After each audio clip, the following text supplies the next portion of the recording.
all year for this day. Today we're discussing Day 2 of PIMDCON 2020.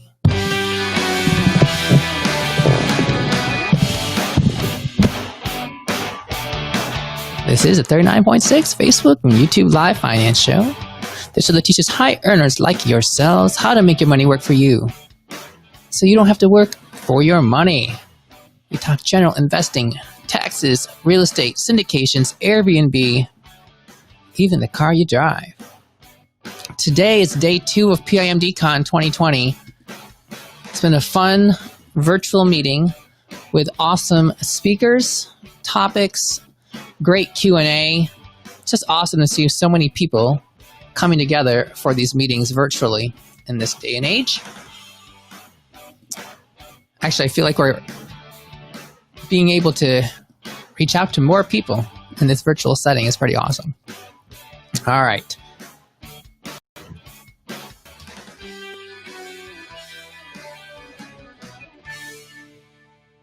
So we're going to do that short episode today. Thank you for everybody who's joined. If you can see me and hear me, please let me know in the chat. That would be awesome. Okay, so we had 1, 2, 3, 4, 5, 6, 7 speakers today. First one, Vikram Raya. This guy is awesome. Too many things to say. But the one thing that actually was really the most interested in, actually he just brought up at the very beginning, are the 5 freedoms that we look for in what he calls having a legendary life. So we all are, or a lot of us are familiar with the term financial freedom, and having the financial means that we don't necessarily have to work for our money so that we can sustain our life expenses. So that's wealth freedom. But he also brings up 4 others. I'm going to see if I can just show the slide for a second, if it wants to cooperate with me. Here we go. Yeah, so he had vitality, which is like your health, and then wealth, which is your financial freedom. Time freedom, the ability to do basically anything you want to, regardless of the time, because you have all the time. Okay, so many of us may have more wealth freedom, but very little when it comes to time freedom. Then geographic freedom, being able to go be anywhere and basically, for example, if you wanted to do your job completely remotely. Okay, so you have a lot more flexibility of where you have to be. And then mindset freedom, which is something I had never heard of before, which I think is awesome. And he explained that as basically being able to just deal with anything, right? So you don't have to deal with you don't have much stress, and you can handle whatever life comes at you.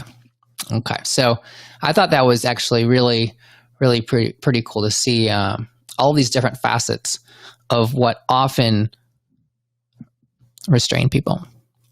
Okay, so there we go. You can see it all there.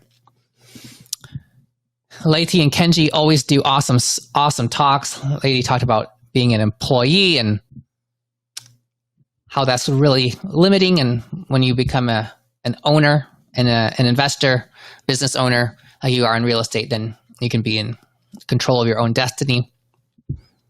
Kenji went further and talked about actual business plans and how they are able to generate more cash flow, increase income, decrease expenses, and refers to the mom and pop landlord a good amount, which I definitely think is valid.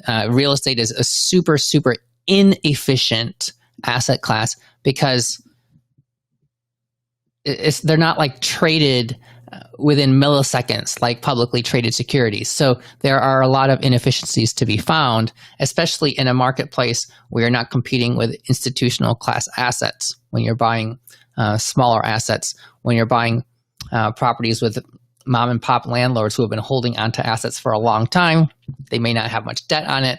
They're not running them at peak performance. And absolutely, there are ways you can definitely find opportunity. one of the cool things he talked about was next level marketing, which I hadn't heard that term, but he had shown, how some people advertise with just a few quick, not so awesome snaps off of a phone or a camera, which they're not very appetizing. Then you have like nice pictures that you often see, but then what people are doing these days, virtual staging. Like this is like completely a game changer. You don't have to stage with any equipment, any furniture. You take an empty room and just virtually stage it with very nice furniture, super low cost, like $25 to $30 per picture. And gosh, that saves you a ton, not just in money, because if you were staging in that would cost a lot more, but then also the time it would take to stage it, and then where are you going to get the furniture, or if you're going to rent the furniture, things like that. This is super infinitely scalable because you get your money back on one listing in basically 1 month. So that's awesome. It makes me question what next level marketing will be in the future. Like, are we virtually going to just be able to put on some goggles and like sit down in the furniture in our place? And but it's pretty impressive what a lot of the marketing is these days to attract people to rentals. All right. Pranay walked through his experience in LA. Elaine has scaled incredibly single family real estate and found very good, efficient ways to scale horizontally, buying more and more and more and more properties, and has also now gone and scaled this up with investors because they've created an excellent system. Really impressive how far she and her husband have come in a handful of years. Christian and Kimberly Gile, this is the first talk I've actually ever seen anybody do in medical office building commercial real estate. So that was actually pretty interesting, as I've honestly never heard any information about this space. I haven't looked into it much personally because I've never been up to purchase my own asset, but I have had some people approach me, and I definitely am interested in finding more resources when it comes to medical office buildings, because a lot of people have interest in buying their own business assets for their practice, and I just don't honestly know where to start. So that was awesome. And then Neil Bawa, gosh, this guy is totally impressive. I met him last year at PIMDCON 2019.